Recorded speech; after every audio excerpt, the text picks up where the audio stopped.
Hello and welcome to another episode of the SoFly podcast. My name is Aldo, and of course we've got Yilma.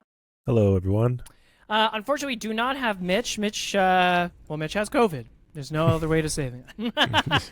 He's feeling pretty under the weather, so we wish him a speedy recovery. It's Monday, December 11th, but of course this comes out on December 15th. So we're, everyone's gearing up for the holiday season. I know Hanukkah's already underway, and Christmas is around the corner, and whatever else people celebrate. I'm excited. But we'll get into all of that later. But first, we're joined today by a special guest that I actually met, funny enough, in Utah of all places, at the AFTA Confluence conference, and I know it's a tongue twister. Good job, though. And funny enough, it was Alex Parks that introduced us. So Alex, of course, from Calm Waters Fly Fishing, and also the New Fly Fisher. We saw each other across the convention hall room, and she's doing some work for a brand called Guidebook, which we'll get into later. And that's how I met our next guest. Our next guest, Ben Roberson, is one of the co-founders and the CGO of Guidebook, a platform built to empower outdoor guides by getting them in front of new clients and providing them the tools they need to manage their business all in one place. Ben is a fly fishing guide on the Cumberland River in Kentucky, where he loves every aspect of the role, from putting clients on their first trout ever or helping them find a big, wild, streamer-eaten rainbow. He lives in Louisville, Kentucky with his wife, Molly, and 3 kids, Rowan, Maggie, and Grady. And Itis and I were lucky enough to fish with Ben and Molly about a week ago on one of our streams here. But right now he's in Kentucky, and right now he's on SoFly. Ben, welcome to the show. Thanks for doing this. Thanks. I'm really excited to be here. Yeah, we're stoked to have you, man. I would have joined you on that guided trip by Aldo if I had my snow tires on. I didn't have snow tires, and I was freaking out. So. And he had to race to you had to race to Trinidad. Oh, and I had to go to Trinidad. Well, we don't talk about that right now. For family reasons, let's say. Yeah, exactly. Yeah. So I wish you would have been there, though. We had a good time. Yes, I know. It was. I heard all about it. Sorry. Yeah, no, you're fine. It's nice of you to call it a guided trip. I'm not a guide by any means, but we did have fun. Molly and Ben, you were staying up in Collingwood, right? Yeah. We were actually staying above a barber shop. I didn't realize that when we booked the place. And it also smelled like Indian food, but it was cool. Above a barber shop and below an Indian restaurant. Oh, wow. Yeah, something like that. Well, maybe I'll get some tikka masala for dinner after this. Well, that's cool. You got to see Georgian Bay and all of the tributaries there. You fished with. We fished together, but you fished with some other. I imagine you fished with Jeff and Alex at one point. Yep. We fished with Jeff and Alex and Jamie as well, and then the day before that, we got to fish with Matt Martin of Smooth River Guiding Co. He's on Guidebook, and man, we had a blast. He's a real professional. Oh, he is. Yeah. That's great that you got this fish with Matt. Yeah, we do a ton of work with Matt, so we've got nothing but love for Matt and Smooth River, of course, and all the guides in Ontario. Really, I mean, for the most part, we've done work with Jeff and Alex, and I think you've met Jordan, and we got a good little thing going on now. Yeah. But yeah, maybe what we'll do. Obviously, we're going to talk a lot about Guidebook and your own personal guide kind of story. But maybe let's just start where it all started. Okay. Actually, wait. First of all, are you fishing right now in Kentucky? What's going on? I've never fished less than when I started this business because it's like so much work. But I found this cool little musky stream that I didn't know was there like maybe a month and a half ago. And my son and I scouted it out, took the drift boat down and slinging big musky flies. And so I only hooked 2 fish, but one was a muskie, so that was cool. It got off, and it was only about 2 feet long, but it felt like a success. And then the other was a giant bass, so that I didn't expect to be there and shouldn't have eaten that fly. So I'm kind of itching to go back there. As long story short, I'd like that. It sounds a little bit like our Algoma trip, although big bass and small muskie. Yeah. It's awesome. Yeah, Yilma may have unknowingly set some sort of world or at least Ontario record where we couldn't, the grind that muskie is, and so we're just like, let's go catch some bass and like change the mood, and Yilma, grabs puts the 11 weight down, picks up the 8 weight, no steel leader, no anything. It has a game changer on. What's the first fish that hits? Yeah. A muskie. Landed though. Yeah, we landed it. Yeah. Is that a record? I don't know. It's a cool accomplishment. A tippet Thanks. class It's meant to record? be. It was. Well, that's cool, Muskie. Do you have? I know I asked you this in person, but we've got fishing seasons here, like legal open seasons and whatnot. Most things are closed right now. But are you wide open? Can you fish for anything right Yeah, now? you can fish for anything you want to try for. There are a couple little trout streams that are stocking supported and that kind of thing that we'll get out on throughout the winter. Little walk and wade kind of situations. The Cumberland, where I typically guide, the generation, so it's a tailwater, and the generation is really gnarly this time of year. So it's almost never low enough to really target the trout, and it's kind of raging. So we don't get to fish it as much in the winter, but that's more circumstance than legality. We're allowed to. You can go for it, but Right. yeah. And then the rest of the stuff we fish a lot is just not great in the winter. Kind of smallmouth and carp. It's just a little too cold. They're too sluggish, and maybe I'm just not a hard enough worker to try to figure it out. But Yeah. I mean, it is tough when that metabolism goes down for bass. Like it's pretty hard to convince them to eat something. yeah, Yeah. sure. Well, cool. Yeah, maybe let's start at the beginning here.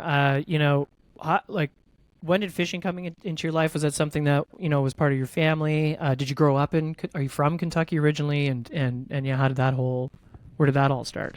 Yeah, I'm from Kentucky, and my family's from Eastern Kentucky, and that's only relevant if you know anything about Kentucky. But part of what it means is I had kind of a country upbringing. I did grow up in Louisville, which is a pretty big city, but my family is not by any means kind of city folk, if that makes sense. So I grew up doing a lot of deer hunting and a lot of hiking and camping and more lake fishing, kind of bobber fishing off the bank than anything else. My family didn't fly fish when I was a kid, but I bring all that up because I spent a ton of time outdoors and just really got kind of developed my chops, I guess, as an outdoorsman as a kid for sure. A lot of deer hunting and that kind of thing as well, and that's still part of my life. But it wasn't until college that I got into fly fishing. Are you ready to jump into that part of the story? Oh yeah, absolutely. Yeah. Totally. Yeah, so I thought I wanted to be an English professor when I set out to go to university, and so I actually got a bachelor's degree in English and then a master's degree as well, and pursued the PhD too, and I only lasted a year, and that's a story for another day probably. But yeah, I was pretty deep into literature is the point of the story, and spent a lot of time. Obviously, kind of my proclivity for the outdoors and everything else converged, as things tend to do, and so I was really drawn to outdoor literature, and at a certain point was writing kind of research papers about where the outdoors and eco criticism merge with literature. And so did a lot of work with Hemingway and Thomas McGuane and Gary Snyder and people like that, and so ran across fly fishing at some point in kind of the written word, which is different than a lot of folks. I didn't read A River Runs Through It before I saw the movie, and a lot of people come to it because of movies like that. But for me, it was reading about people on streams and rivers, and just kind of that artistic sort of magic that you can sometimes experience with fly fishing is what drew me to it originally. Also got married very young. I was 20 and Molly was 19. Oh wow. Yeah, and so we were always looking for something cheap and fun and adventurous to do outdoors, and I guess I got two of those with fly fishing. It's certainly not cheap, but we started out together and just kind of picked it up quickly and went all over the place, trying to fish anywhere we could for any type of species. So yeah, that's how it started. Do you remember? I mean, that's great. It's hard not to read The Sun Also Rises or something and get to those parts in those books where they're fly fishing in Spain, and you're just like, well, you know what, that sounds pretty good to me. Yeah, that's exactly it. Yep. Yeah. He did say proclivity. Oh my god, I can't even pronounce it. Here we go. I'm gonna do it. Proclivity. Got it. Well, we You just got our did say Instagram that. clip, everybody.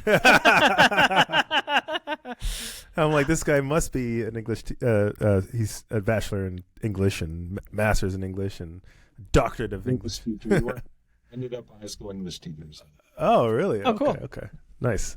Let's see. Yeah, I mean, there's those. I think The Unauthorized is one of my favorite novels, and I know obviously The Old Man and the Sea is the fishing novel you think of when you Hemingway, but for me, it's that book actually. But those Nick Adams stories, he wrote a series of short stories that were kind of the original thing for me. Even though he's actually not really fly fishing, but he's using like a fly line and a fly rod and picking up hoppers out of the grass. And for me, it was just like, man, this is just too cool. I got to try it. So yeah, exactly, like a Farewell to Arms and stuff. Yep. Just turn it into a Hemingway podcast. We can. Yeah, we could. Oh, that's super cool. Okay, Ben, I'm assuming that sorry, Aldo. No, you're fine. I'm assuming that you art directed your logo for Guidebook because of your affiliation or your love for literature. Directing for the logo. That was actually Perry. So we have a co-founder who lives in Washington State, and he's a big steelhead guy, big salmon guy. Him and I have a lot of things in common, but a couple of them are kind of a little bit of an artistic side. We both played in emo bands at one point, I think, and so we got a lot of those kind of things in common. So yeah, the book. We also call it the mustache. Oh, right. I love it. I love it. A little bit like a French mustache or something. Yeah. It's cool. Was Perry.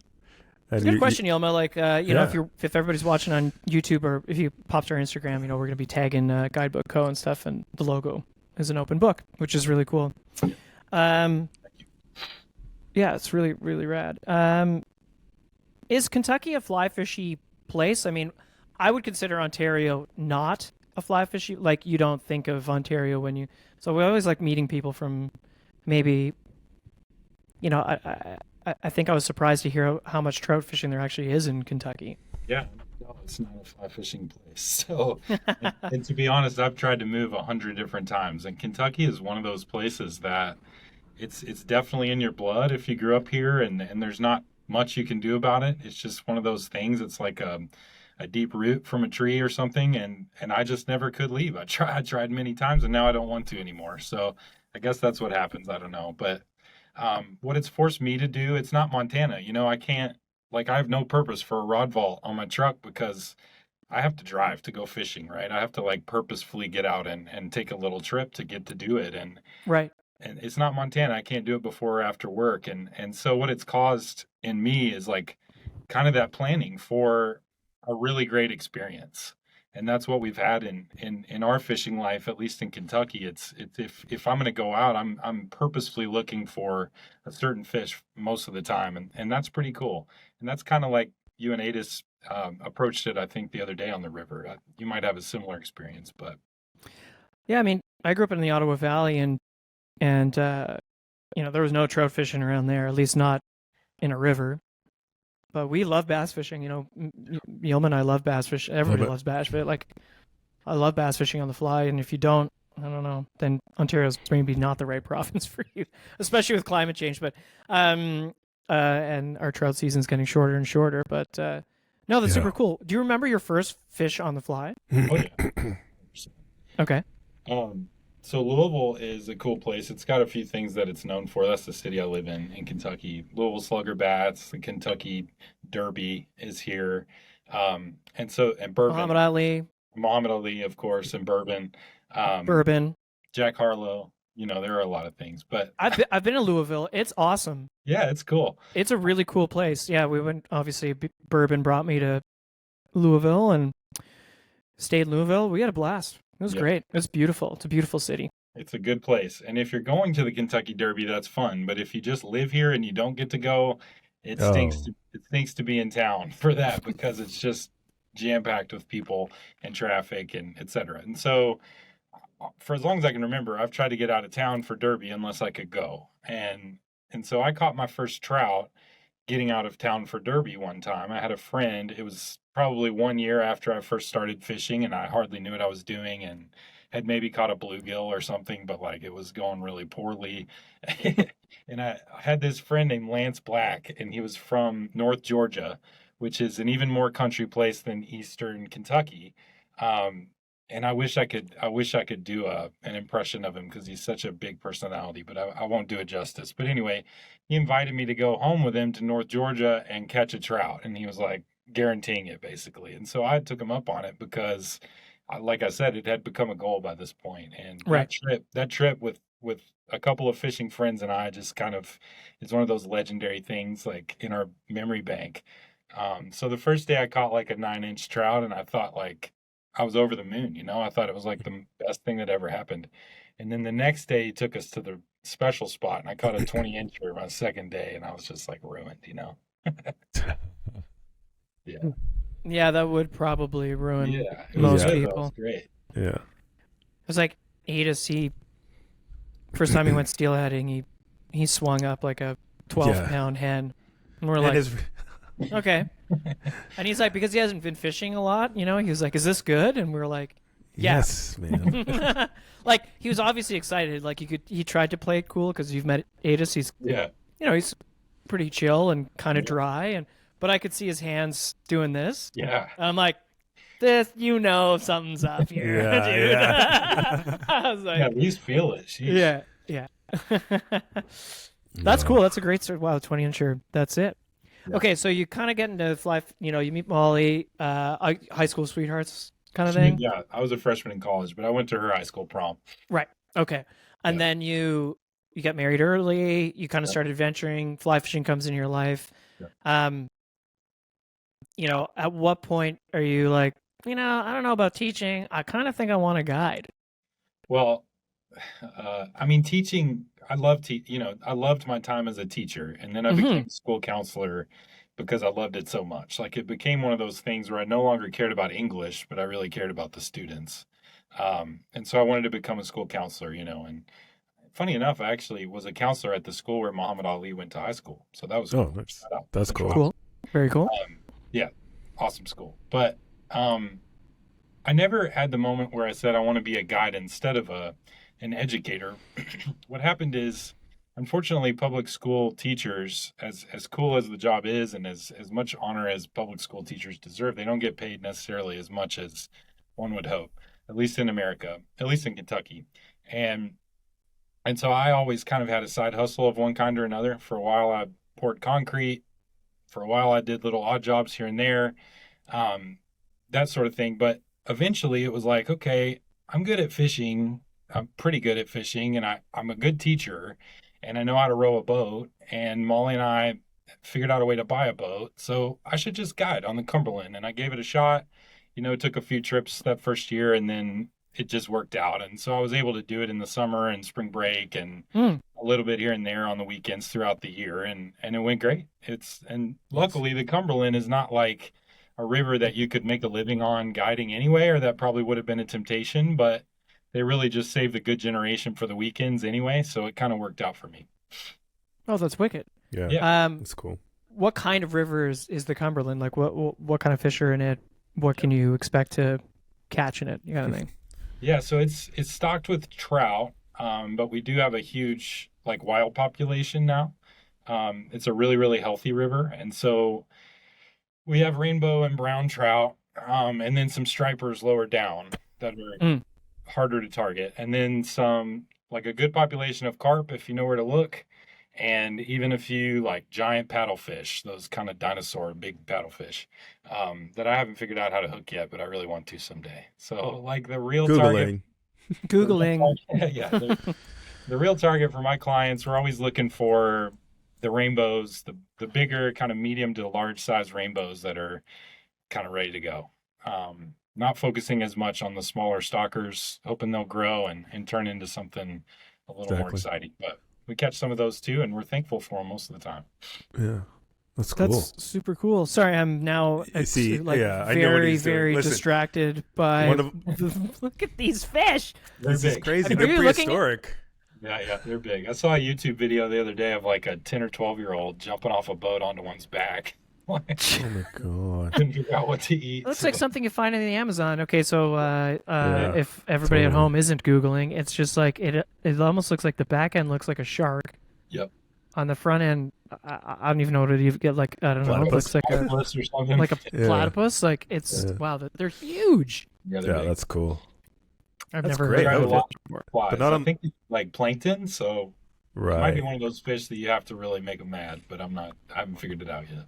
Right. They definitely. Yeah. There's a lot of pictures of them like swimming through the water with their mouth gaping open, almost like a basking shark or something like that. Mm-hmm. Interesting. Whoa, that's so cool. Yeah. Sorry. Right. Sorry. Okay. So how many years have you been guiding then? I think 6 or 7 at this point. Nice. Yeah. Nice. And I'm And not now a this is a veteran full- by any means, but I've enjoyed it. right on. And it's like a full-time thing now, pretty much ish. No, I'm full-time guidebook now. Okay. Oh, that's cool. amazing. Very, very few trips, yeah, but Yeah, that's great. still love to get out when I can. Yeah. Right on. Yeah. Well, that's it a does- good. No, I was just gonna say, although that doesn't leave a lot of time for fishing, and you must be missing it quite a bit. Oh yeah, for sure. Yeah. Definitely. I miss like interacting with random people too. I got a lot of that as a teacher and a counselor, and it's cool when you get in the boat to like have 8 hours to really get to know somebody, Hmm. and ask questions. And I can tell my same old stories that all my friends are tired of, but they think they're cool, So Yeah. I miss that interaction too. Yeah, there's a fun thing where like your jokes are always new, Yeah, exactly. but you don't have to make them up. You Yeah. use the same one every day. There you go. Say Yeah. the same thing when you get to the same spot. You can do it. Um, what's one of your favorite aspects of guiding? Is it that those teachable moments, or is it? Do you? I'll approach this question from my own personal life. I like taking new anglers out versus seasoned anglers. It's nothing against seasoned anglers, of course, but I find it so much fun to, either teach somebody how to fly fish or get them into their first fish. And I'm just like, are there some like, are there some moments that are more rewarding than others for you, or like that draw you to the sport? Well, we talked about Kentucky's not the biggest fly fishing state, so Mm-hmm. a lot of people that go might interact with me or something on Instagram and just kind of say, okay, I want to give that a try. And they're not necessarily folks that have ever even thought about fly fishing. So similar to what you're saying, it's cool to get people out who don't know much about the sport, who don't know much about the fish, who don't know much about the Cumberland, Mm-hmm. maybe even don't spend all that much time outside, and watch them have all of these amazing experiences all in one day. With Guidebook, we talk a lot about how guides provide memories that you couldn't have gotten really anywhere else, and they kind of facilitate that. It's one of their like major value points, in my opinion. And so I really love getting a chance to do that, even if it's in a small way. Just watching somebody interact with a wild animal, you can't do that very often. So it's, the whole experience is cool. Yeah. Agreed. Well, it's probably a good segue. Okay. What's Guidebook?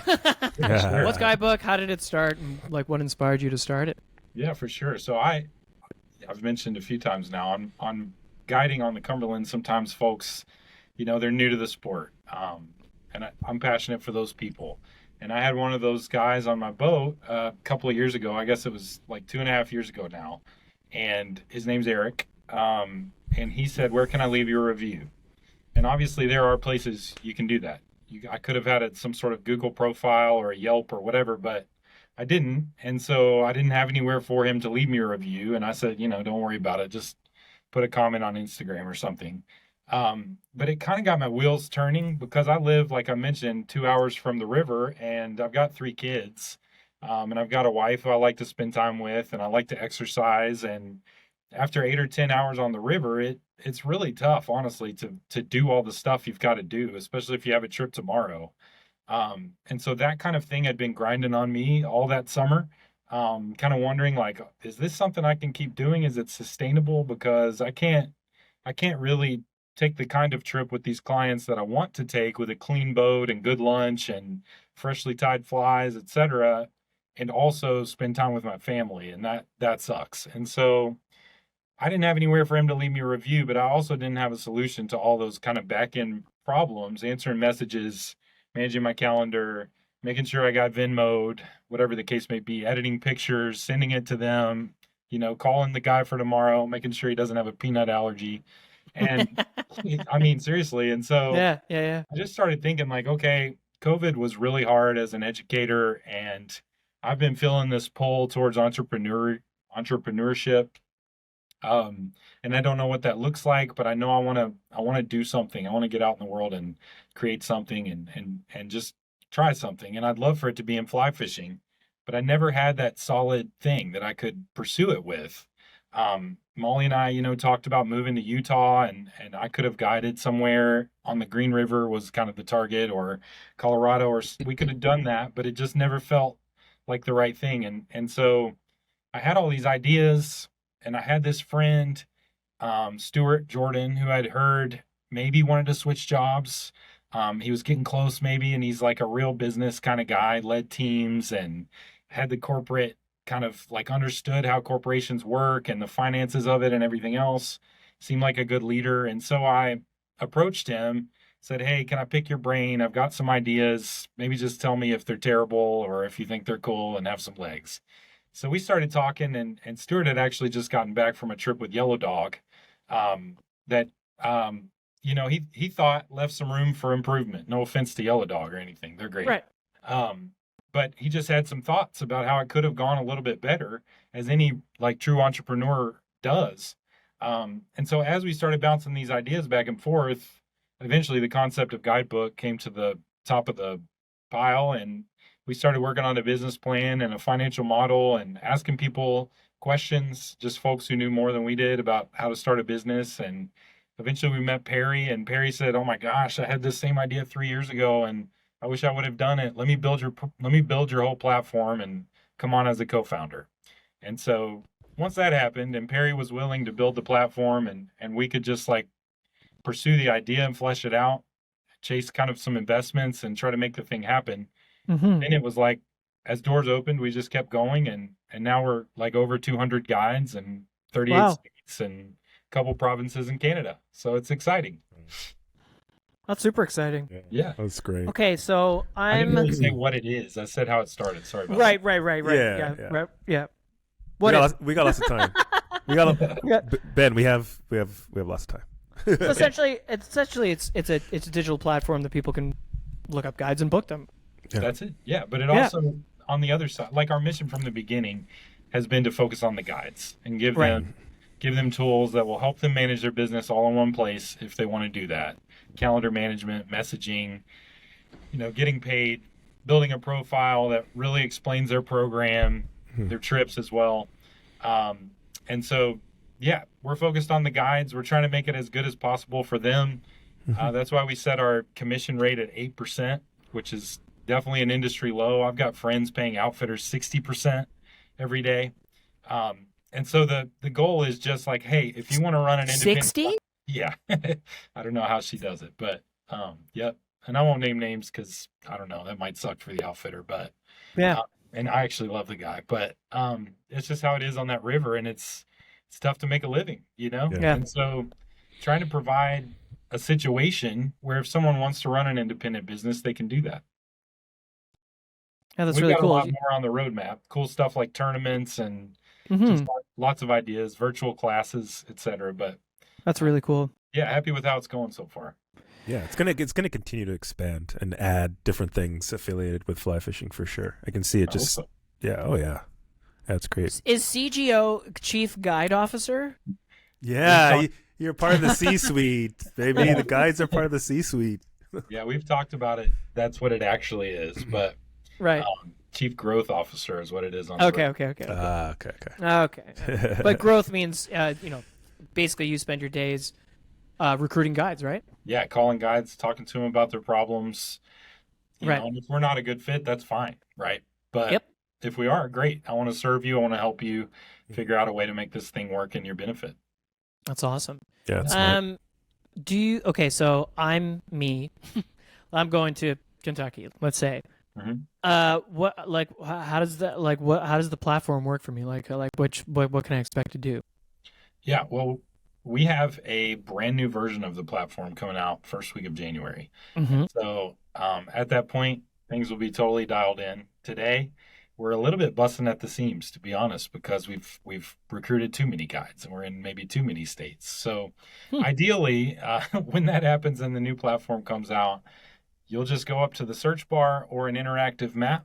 You'll pick the place you're going. So you can type in Kentucky, you can type in Lexington, you can type in Louisville, or you can just select the spot on the map and it'll show you what guides are in the area, what trips they offer, and you can go to their profiles and do the research you need to do, read the reviews, look at pictures, read their descriptions, and off to the races. You can message them and chat about what it would be like going out with them.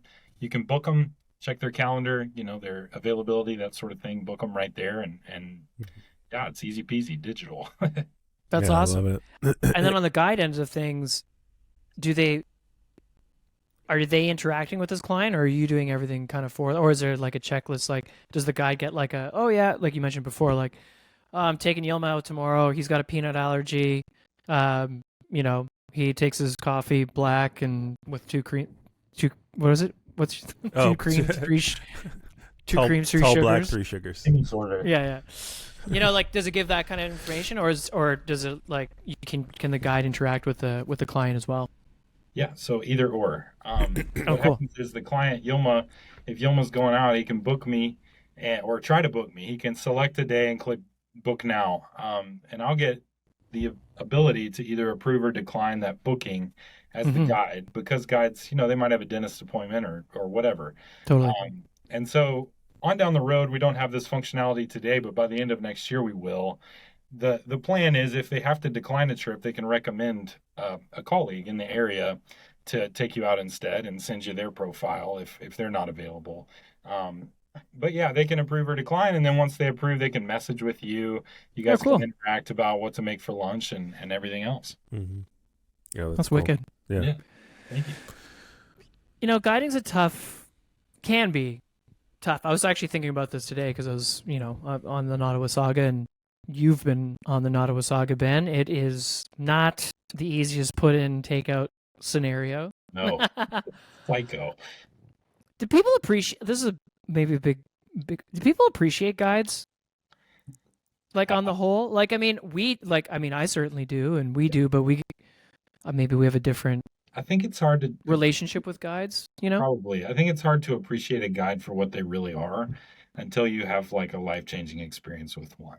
And it's really not hard to have one of those experiences, right? Like that first little 9-inch trout changed my life. But, until you've had that moment, a fishing guide doesn't sound like as big of a kind of hero almost as they can be in some people's lives, like that 50-inch muskie that Matt was telling me about. Like that's a once in a lifetime situation that like you just can't have unless you've got a super professional guide or you're the luckiest person on earth. And anybody who's tried to go tarpon fishing or bull redfish fishing or brown trout you know what I mean? Like it's just until you've experienced a lot of failure and you understand the great situation a guide is able to put you in, I'm not sure you can appreciate it for what it is. Yeah, I wonder, because we fish very often. I wonder for someone who doesn't fish every day, be interesting to like scoop that person's brain out and put it in my head, because it might just be. I guess like I'm trying to like draw a line here between my time in hospitality and guiding, which is like. Friday nights I worked at a very busy place. I'd serve like 300 people in a night, almost. And then but that person, I might have made 150 margaritas, but for that one person that ordering that margarita that night, that was maybe the only one that week, maybe even only that month. They've saved up for it or whatever. And I don't know where I'm going with this. I feel like maybe sometimes it is that guide client relationship. I feel like can be so special. But it can also be pretty tumultuous. Tough too, right? Yeah. And it's just like I think maybe what you were getting at is like when Molly and I hire a guide, it's really we like freaking love our kids. We have amazing kids, sincerely, and they're also good fishermen. But like, oh man, the picture of that brown that your son caught, dude, Yilma. Yeah, Ben, you got to send this to Yilma. Is it on Instagram?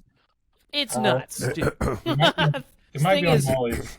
I'll send it in a second when you guys are talking. Yeah. But Send it. yeah, where was I going? That margarita, like the similarity between that and my experience of going out with a guide is really very similar because we also don't get a lot of date nights. And so Mhm. like it's just one of those things. You savor the experience when you really meant to go do it. You know what I mean? Mhm. And I think some people who have that opportunity a ton, maybe you live in Craig, Montana and you know a bunch of guides, so it doesn't feel as special. But for somebody that like really looks forward to these days, it means everything. Yeah. Man. Aldo. where are you thinking? Where I was like thinking about all the guys we've met in our lives. And Yeah. I'm just like, Well, I was trying to think about, my experiences with guides, and I think every single time I've been with them, it has been special, to be honest. And I think it's because I listen to them, and every time it's when if you think you know everything, or if you think you know more, because for whatever reason, it could kind of prevent you from learning maybe something new, a little tip that you may not have known, right? I mean, they know the river the best, right? So every time, I think that's why my experiences are special, because I'm always listening and always just being told what to do when it comes. Yeah. Yeah. Yeah. But then because of that, something new happens and it's special, right? Yeah. Musky with Adam Valley, the huge bass on the popper with Matt Martin, I could say Rhett, my first brook bonefish with Rhett. I fucking love Rhett. oh man, I'll never forget that dude. I love that guy. So yeah. Anyway, Yeah. and then I can keep going. So many, but yeah. Yeah, it's a cool. Yeah, it's it's an interesting, it's an interesting dynamic, between Mhm. guides and anglers, and sometimes you just become friends with your. I don't know. Do you have some of your clients have sort of become friends, maybe ish?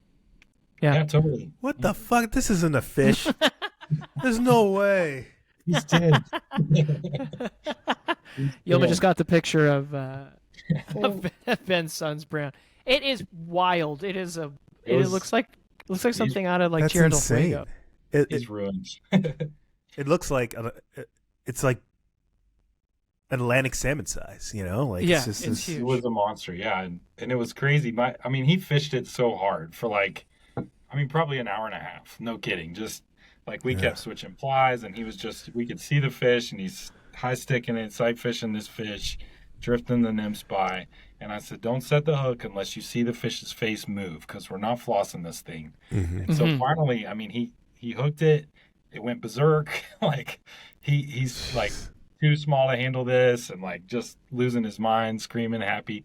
I'm running, trying to net it immediately because I didn't want it to break off or some kind of crazy thing happen. And I've got these really old shorts on that I usually use to work on the house. Yeah. And the button is like kind of worn out, and so I'm running trying to net this fish, and my pants fall off. And then the fish turns around and goes back down towards him, and he's screaming like, "Dad, come on!" I'm like, "I don't have pants on. Just keep your, keep tension." It's a great story. It was for his 10th birthday, and again, one of those things he'll probably never forget. He'll never forget that. I hope he doesn't forget that. It'll be awesome.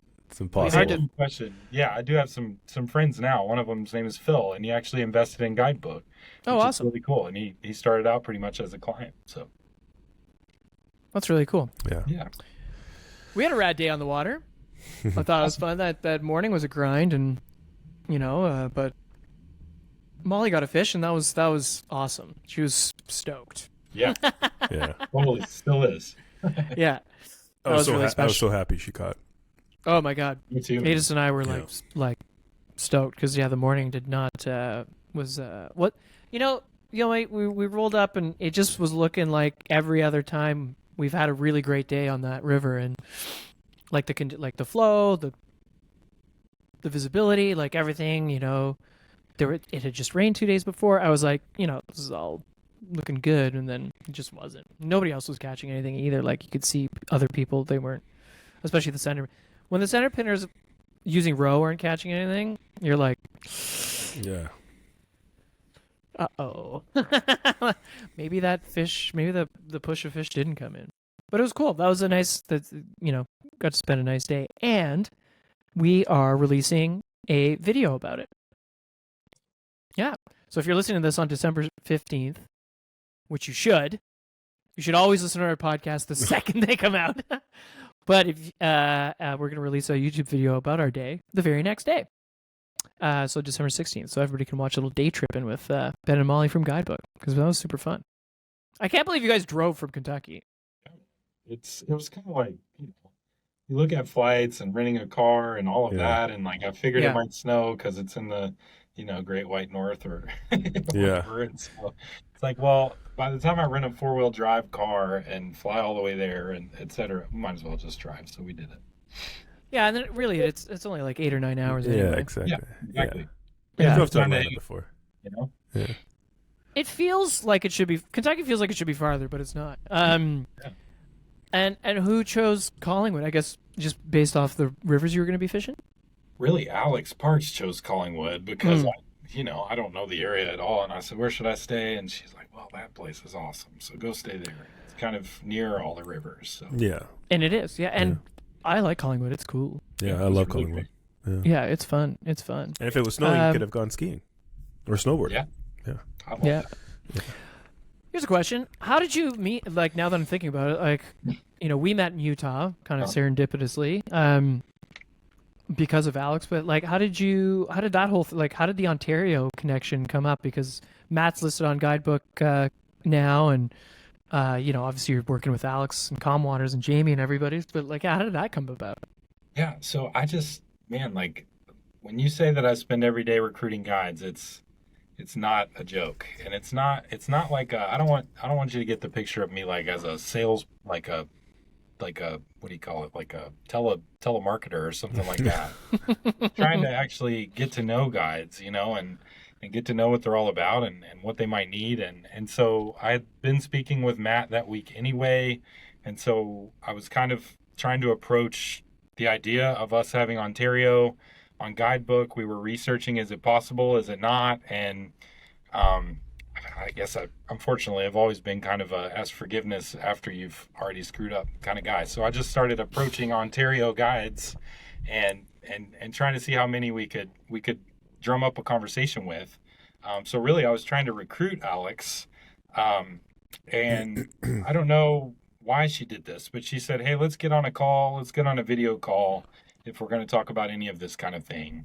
And serendipitously, like you just said, Perry ended up being in town that weekend too. And so all three, Stuart and Perry and I were all able to get on a call with Alex. And we had a whole conversation about her career and her fly fishing and her, her dad's business with Calm Waters and everything else. And I remember distinctly getting off the call and Perry and I looking at each other and saying, man, like, we got to figure out a way to hire her because she's just a super sharp person. Like she's just kind of a rock star, and she's very good at what she does. And I just, super impressed with her in that call. And so we kind of maintained communication and talked fishing and talked Guidebook and that sort of thing. And then it became really apparent that the three of us couldn't really do it alone anymore. Right. We were just getting too busy. And so we started hiring a couple developers, and it was obvious we needed a customer experience person as well. And I can't think of anybody better for that than Alex. Oh, right on. Yeah. So we just kept the conversation going. Yeah. Alex is fantastic with people. 100%. Yeah.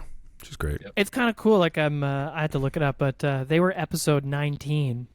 Really? That's cool. Now you're episode 157, which is crazy to think, but to see how far everybody's come from then to now is really neat. Like, I mean, we've gone out with Jeff. Jeff's awesome. And Jeff, I get to help Jeff with some corporate days. And he's just so lovely. So lovely. So lovely. So lovely. And and I love how much he loves bass. Yeah, he's the best man. He's so stoked on bass. Bass and steelhead. Yeah. He needs to come down and catch a smallmouth. You guys have great smallmouth there, but we've got some beauties. Yeah, I bet. Oh wow! I would love to come down there and do like the largemouth thing. Yes, the largemouth, the 14 incher, 14 pounders. Yeah, we don't get a whole lot, you know. Yeah, there's There's largemouth here. Don't get me wrong. We do, especially actually around Mitch's cottage is where we do most of our largemouth fishing. But you know, it's not like those southern Yeah, largemouth. those Bill Dance largemouth. I want a Bill Dance largemouth. Yeah, I want a bucket mouth and a mint julep. God damn! It sounds like a lot of fun. Is that a King of the Hill reference there, Aldo? No. Okay. Well. They're in Texas. Okay. Next. Arlington, I think. Yeah. That's cool. So that's the Ontario connection there. Well, that's right. This is gonna sound so rude of my own province. I'm always shocked people come here to fish, which I shouldn't be. We've spent 150 episodes trying to convince people how to come beautiful here it is and help protect it. But I guess if we think about Jordan and the people he subcontracts and Matt and Jeff and Ian Troop and all the people doing the Maitland and the Saugeen, like it's wild how many people they're booked solid. And it's so cool how many people are coming here to fish. For us, it was like growing up, a big part of the culture was always like, guides were tied to lodges. Is that what you find that, or an outfitter? Do you find most people are tied to outfitters, or are they looking to leave outfitters and be independent? And is your platform almost the catalyst of that? Are you finding some people like, I was a bit nervous to do all the admin, but this is actually making it seem feasible that I can leave, this outfitter and whatever. Yeah, I mean, it depends on where you are, right? Like, so Montana is the strictest place. You have to guide through an outfitter. You can't advertise yourself as a fly fishing guide, even on Instagram. And those rules are pretty tight. So we've held back on really approaching Montana guides and outfitters until our tech was top notch, because in some ways it's like a first impression thing that you don't want to burn. And so I'm excited to tackle Montana this year. But other than Montana, right, like the tradition for fly fishing guides over the last 50, 60 years, maybe longer, is that most of the time guides get their trips from an outfitter or a fly shop or a lodge, right? Otherwise, you have to put in so much work as an independent person getting in front of any kind of an audience to fill up your books. And that was especially true before the internet. And so there's a tradition, a long-standing tradition of some sort of organization taking a large commission from you, but providing that admin work, providing the back-end support, providing sometimes the boats and the insurance. And fly shops are certainly like an amazing institution in our sport. But unfortunately, in some places, they've also become something that's not great for guides always, right? Like a lot of times there is a toxic culture. A lot of times there is a hierarchy that it's really hard to overcome as a new young guide. And so I would say, especially those new young guides, folks that are trying to break into the industry for the first time, as well as people who are ready to try independent for the first time, maybe even in a different species than they're used to guiding because they want to give it a shot. Those folks have really resonated with kind of the vision of Guidebook, what we're offering, and we're stoked to have them and just see where it goes. That's great. So, I mean, other than what you just said, what other problems or what other concerns do you usually hear? What's like the majority of concerns that you usually hear from new guides when you're interviewing them?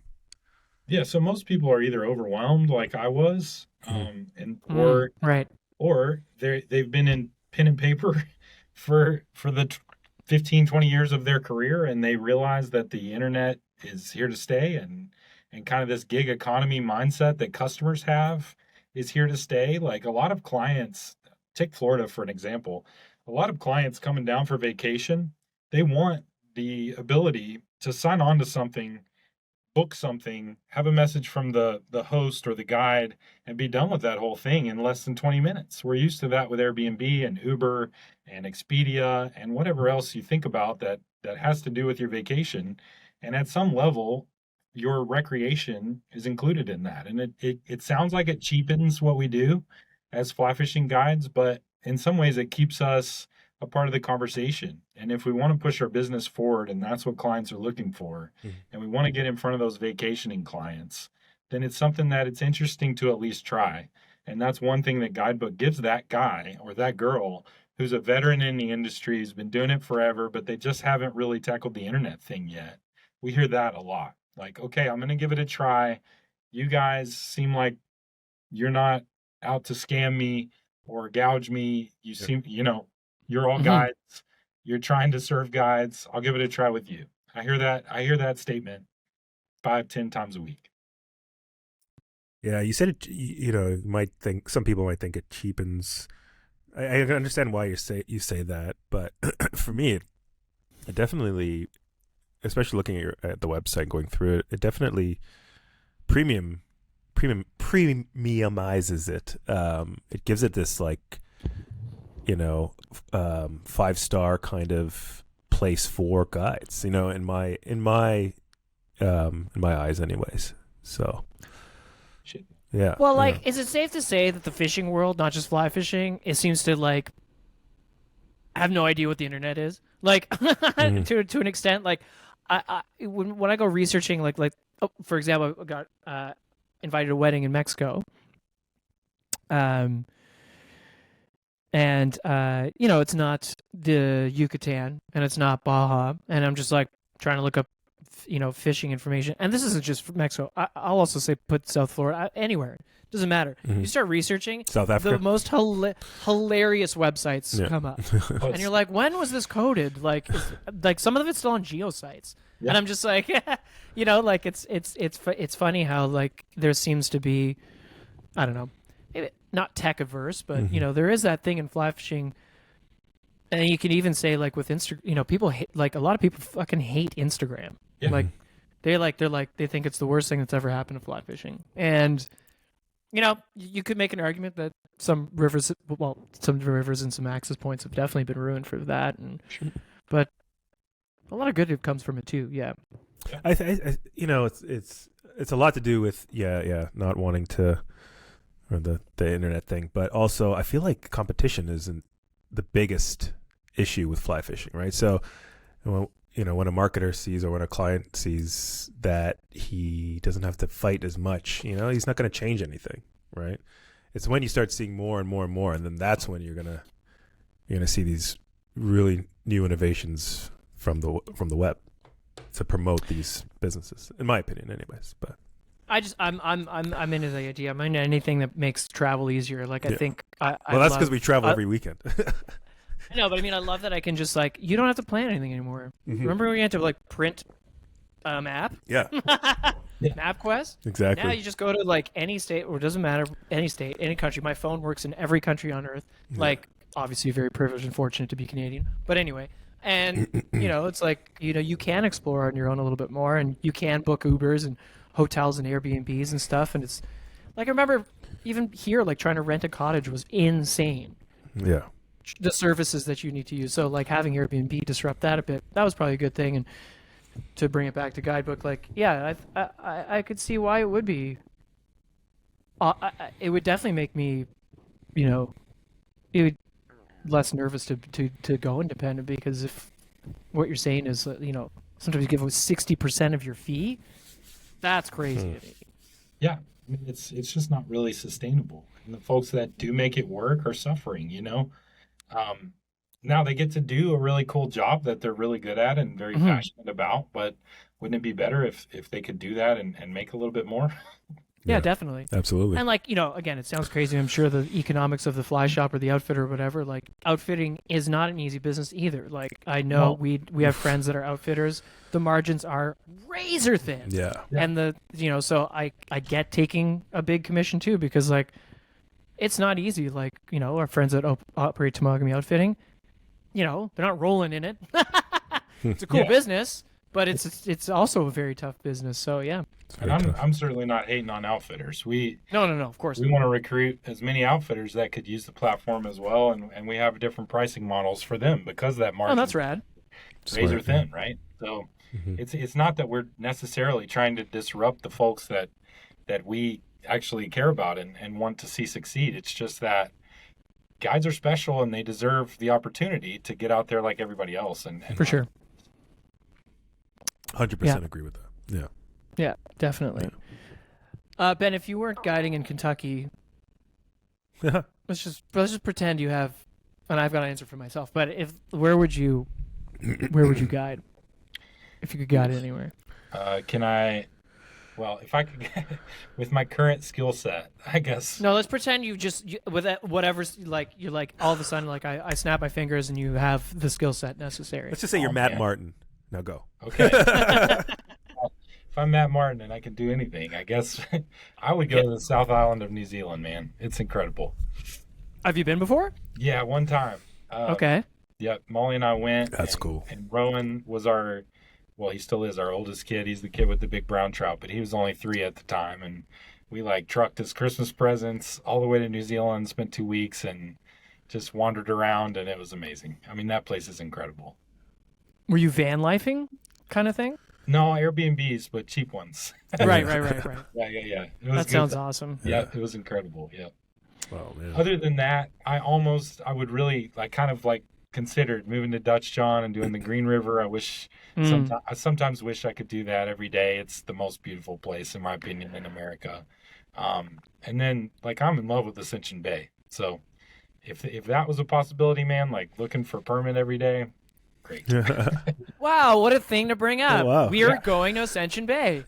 Really? Yeah. Yeah, we April. been lucky enough I've gone 2 years in a row now with Kayla Lockhart and her hosted trip, and Casey was on those trips. Casey's been doing some work with Ben on the Green River. Casey's the man. Nice. Yeah, Nice. He is. He's super cool. But this is Yilma's first time going to Ascension Bay. Not first time fishing. You know what? We DIY'd a trip to Tulum. Yeah. And we fished Boca Pila and stuff. Close. But we never made it all the way down to Ascension. So this will be Yilma's first time in Ascension. And then the first thing I did. Sorry, go ahead. Yo, Yoma. Yeah, yo. And the first thing I did was not hey man, make sure I get the right flies. I'm the what bathing suit should I buy? Hey man, you got to be clothed. Yeah, exactly. You do. You do. Well, yeah. Ascension Bay tips from. So, is it the permit that you love, or just the multi-species? I love the multi-species thing. Is it? But it's the permit. The options, man, it's incredible. Yeah. But I guess if I had some advice for you, how many days? Yilma. How many days do you get to fish? We have 4 or 5. 5 fishing days. Okay. Well, then this advice will be helpful. I would spend at least a whole day just having fun with bonefish and maybe baby tarpon, just something that you can catch, that you can see. You know what I mean? Just have fun, relax. Don't try to do anything more than that. And then as many days as you can stomach, go for permit, because it's one of the best places in the world to catch them.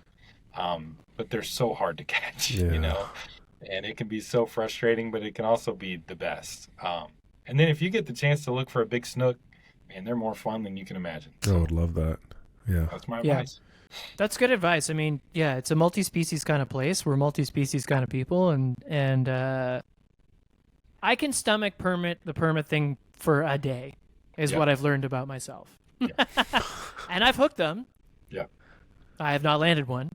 And they're amazing fish. They're beautiful. They're what people spend so much time talking about: spotting, presenting, and hooking them. Mm-hmm. Not enough people talk about, or at least maybe I'm wrong about this, but I don't think people talk enough about the ordeal it is to land it. They are so strong. They are so fast. Yeah. Even pound for pound, most fish in the ocean are tough to land, but they're rip and drag. Man, it's a motorcycle. Hooked to the line. Insane. Not to mention getting them to eat is, it's so hard. Yeah. It's hard enough, right? So that's what everybody focuses talking about. But then you actually get it on, and you're like, "Fuck, just another big problem here." Yeah. Yeah. They're super cool. They're super cool, and they're just they're like excited. A mirror. You pick them up in a mirror, you're gonna love it, Yuma. You're just gonna love it. Yeah, it's cool just to see a permit. If you're satisfied with, hey, I saw a big permit, then you're gonna have the most epic trip ever. And the bonefish are awesome to catch. Yeah. So many bonefish. Yeah. Incredible. So. Okay. And there's a lot of baby tarpon around too. You guys will do well. It's gonna be... Okay, cool. Yeah. Good. I really want to learn how to pull a skiff. That is That's a box I want to tick one day. Yeah, me too. Let's do it together. That'd be a funny. It'll make the boat cheaper. That'd be a great video. That'd be a great video. Yeah, Ben and Aldo try to pull his Yeah. gift. Just That'd be a going really around fun in circles. video. I feel like. Yeah. I tried our buddy Matt, who guides in Rockport, Texas. He let me hop on the polling deck, and No was bueno. I was like, what if I pulled you on a fish? He's like, okay, sure. Yeah. But Matt's a good sport. Yeah, he is. There's a good guy that we've had a really great connection with. Yeah, shoot me his phone number. Well, Well, unfortunately, he's oh, that's right. Yeah. he's getting out the game. He got some sweet job in Dallas, so he's moving the family to Dallas. But maybe I'll give you his name so you can buy his boat. Yeah, that's not a bad idea. Yeah. Okay, talked about I think pretty much everything. I think it might be Mitchie I think it is. Fishy's time, but with no Mitchie. So maybe you've listened to the podcast, Ben. Maybe you haven't before, but we asked the same set of 5 questions to every guest, and I don't know. Maybe we'll make a book one day. I would really like to make a book out of the 5th question. Yes. But they're called Mitchie's Fishy's 5 because Mitch thought of them, and his name's Mitch, and there's 5 questions. It's really too bad he wasn't on the show. Like he's, you would have loved meeting him. Then you would have met the whole crew. You met Adis on the water, Yilma here, and then hopefully maybe we can get down to Kentucky one day, or maybe we can meet in Mexico. That'd be awesome. Ascension. Okay, but here we go. Mitchie's Fishy's 5. The question number 1 is: if you could fish anywhere in the world right now, given that it's the best time of year to do that, where would you go and why? I might be doing these out of order, everybody. So Mitch is going to listen to this and he's like, "That's not number 1." So sorry. I just have so many places, but the place that I probably would say I think is Iceland. Not gotten to go there before, and my wife and I have planned the trip twice, and it just hasn't worked out yet. And I would just love to go and work on catching those big browns and maybe an Atlantic salmon if I'm lucky, and then just experience the culture and eat some pickled shark or something like that. So I like that. Sit in a hot bath. Yeah, I mean Iceland looks amazing. Yeah. Everybody on Earth should try and catch an Atlantic salmon one day. Mm-hmm. I would, yeah, and they should try sooner than later. So Yeah, for real. There's another podcast. totally. Yeah. Speaking of favorite fish, what is your favorite fish and why? This is Mitchie's Fishies 2, which I actually think is the first question, but this is Aldo's Mitchie's Fishies 5. Yeah. Yeah. That's too hard to answer, right? Ooh. You could always go. Some guests do a favorite freshwater and a favorite saltwater fish. Yeah. Okay. I think so. That's still hard. I think I think a brook trout is the most beautiful fish. I think a carp is the most rewarding fish, in my opinion. And I like this. I think jacks are the most fun to fish in the salt. That's what I think. Yilma and I both raised our hands in glory. We love jacks. I know there's a whole F3T or I4 movie about jacks and why they love them. I don't know why they're so maligned. I just picked 2 trash fish out of 3, right? So right, carp as well. Yeah. Yeah. Admittedly, that's something we're really bad at here at the SoFly crew. We're surrounded by humongous carp in the Toronto Harbor, and we don't go for them for no good reason. You need to take Casey Badger out. That guy can catch a carp out of a Yes. bathtub. Yeah. Oh my God, he's a savant. Yeah. He's a carp savant. Out of a bathtub. He can catch a carp. Yeah, we definitely got to take him. I would love to have Casey up here. I think he'd have a blast. He's the man. Yeah. What is number 3? What is your favorite, or maybe one of your best fishing memories? And obviously, you've had a lifetime of fishing, so usually it's the one that comes to mind first. Honestly, we already talked about that whole story with the pants falling off and the giant brown trout. And it's my Perfect. kid's 10-year-old birthday. You can't beat it. No, you really can't. I will add to the story, though, to help out if you want. I'm a story guy. Your underwear fell off too? Hey. That Sorry. night, we're staying in a motel, and Rowan has not ever stayed in a motel, or at least not one like this. And so we get in there, and it smells like cigarettes. And he was like, "Dad, it smells like cigs." And I was like, "Yeah, but this is where we're staying." And he's like, "Well, okay, what is there to do? I didn't bring anything to do." And I said, "Well, we can see what's on this TV." They didn't even have cable, so we watched. The guy, the Pretty Little Trees guy. What's his name? Oh, Bob. Oh, Yeah. yeah. Bob Ross. Bob Ross. Yeah. Watch Bob Ross paint some pictures, and Rowan's mind was blown almost as much as with the big brown trout. He's like, "This guy is a landscape king." So He really is. there you go. Yeah. Some context for the story. Yeah. Sorry. Apparently, he would paint several of the same painting. Like the producers had him paint, obviously the one on the show, and then he would paint the same thing for them to keep in an archive. Huh. And there's another reason he painted like a third one, but they're all like, yeah, there's a gallery of them somewhere saved. Maybe his 11th birthday. We'll go Yeah. Which is kind of cool. I still gotta watch that movie, the Bob Ross movie with what's his face? There's a Bob Ross movie. Yeah, what's his face? The guy from Zoolander, not Ben Stiller. not Ben Stiller. Owen Wilson is Bob Ross. Oh my god, that's hilarious. Yeah. I did not know that. Yeah. Mitchie's Fishies 4. Why do you fly fish? What do you get out of it? Fishing is like a stable thing for me. Like I can go to it and do it, and my mind always kind of does the same thing that I am hoping it will do, which it like keeps me in the present moment. It gives me something cool to focus on. It lets me do my goal-oriented thing.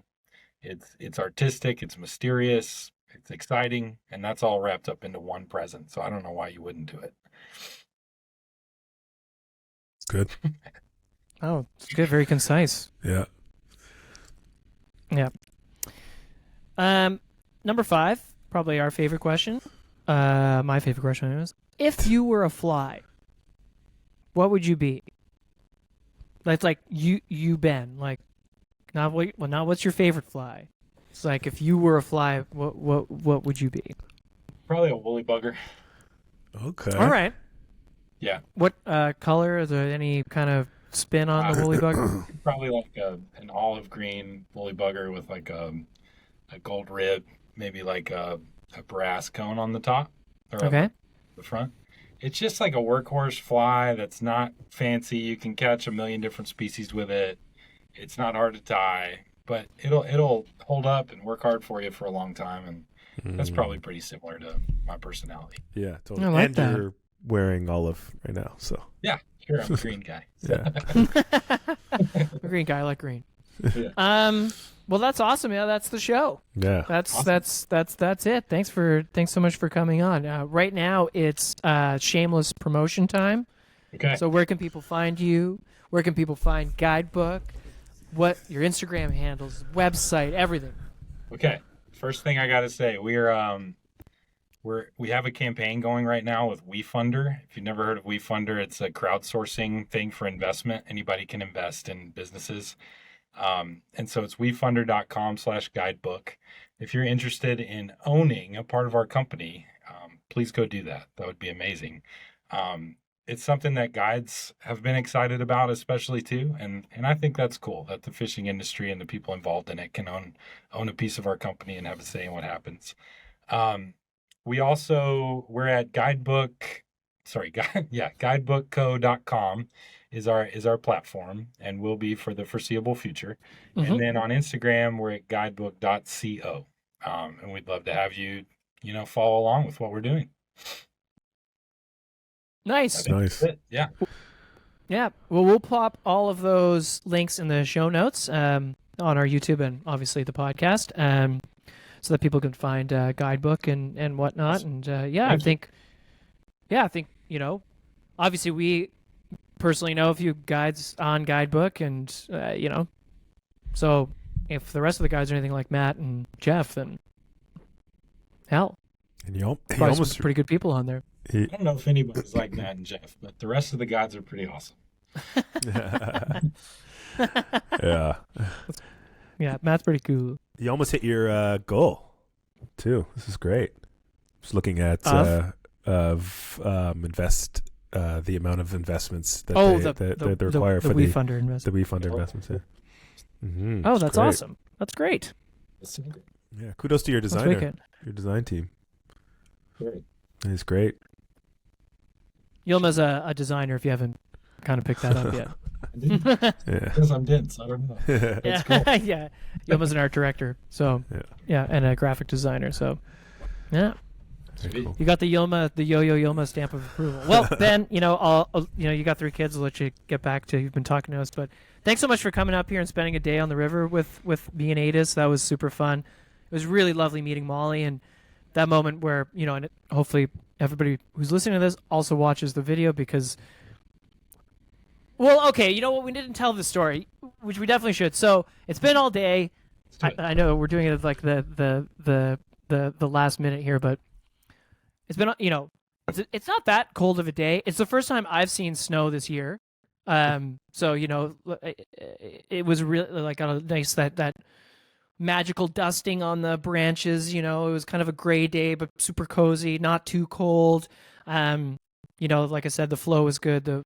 But it was just kind of a grind, I guess a pod of fish didn't move in like we were kind of hoping. And, but so, we had some lunch. We walked down, stream from kind of like where we accessed it. You can kind of go up or down. We spent the morning going up, then spent the afternoon down. We were like in this pocket watery section that I can usually kind of count on, but all the other places I can usually kind of count on weren't coming through. Ben and I are downstream of Molly and Ida's, working this faster run. Ben looks upstream. And it's like, oh, I think Idas is on. And he wasn't. He was snagged. But I was like, but Molly's on. And then Ben just like, I'm like, he's gone. I'm on the camera, but Ben's like gone. He's like, he's got the net, like the net's already unsheathed. He's sprinting upstream. Well, it was funny. We were talking about it earlier that day. Like we were so cautious. You're so cautious crossing the river. Yeah. You're like, don't slip. Oh, there's a boulder there. When there's a fish on, all hell breaks. It's like personal safety is gone. You're like just running through the boulders, and it was awesome. Like, Molly fought it really well, and it was hooked really well, and it ate a streamer, which of course made Adis's day because he's the streamer daddy, and then Ben netted it. And we got the whole thing on camera and photo and. Molly was just like when it finally, because correct me if I'm wrong, you'd been out 2 days prior and she hadn't hooked anything or landed anything. Sorry, which is why I went charging. It was like we worked 3 days because you had hooked fish but not landed, and then when that thing hit the net, Molly was like, yeah. It was such a good moment. It was so awesome. I'll be honest, I was pretty ready to like call it after that. I was like, okay, I'm good. Yeah. It's like it's 3:00. I'm cold. I think. That restaurant was so good too. We probably should have just called it. Yeah, it was awesome. Yilma, we went to Hearts. Oh yeah, it's great. Yeah, it's great. Yeah. But that was such a cool moment, man. Ben, that was awesome. That was like I love that you ran up the river and netted it, and it was a beautiful hand. Beautiful fish, purple stripe, and probably had been in the river about a day because its back was a bit green, and so it's awesome. Yeah, nice. It's in my top 2 favorite things to do with Molly. Is fly fish? Net her fish. Okay, yeah. Right on. Cool. Well, anyway, yeah. Thanks again. Sorry, that was just I was right back there on that day, wishing that happened today. Thanks again for coming on, Ben. Like I said, we'll post all the show notes. Thanks for coming up here. It was awesome meeting you in Utah and your whole team. And, I'm glad we did this quickly because sometimes you say, you meet people at conferences and you say, oh, we're going to, and then it just never happens. And so it's awesome when it actually does. And, but yeah, I hope, say hi to Molly and all the kids. And thanks for coming on the show. Well, hey, thanks for having me. I hope we can do it again sometime. Absolutely. Oh, absolutely. Next time it'll be in Ascension Bay or something. Yeah. Yeah, I'd love that. Ben and all those first try at poling a skiff. I'll be on the Holding camera. Yo-Yo Mine to his first permit. yeah. Just being a complete disaster. Yeah, it's like He's so Can you bad. spin the boat? I can't. yeah. Sorry. Best of luck. Yeah, He'd think if it worked out though. Yeah, it would be sick if it worked out. The wind's coming in my face. Can you turn the boat? Nope. punch it, Sorry, man. dude. Punch it. Awesome. Well, thanks, Ben. Have a Yeah, good night. thanks you guys.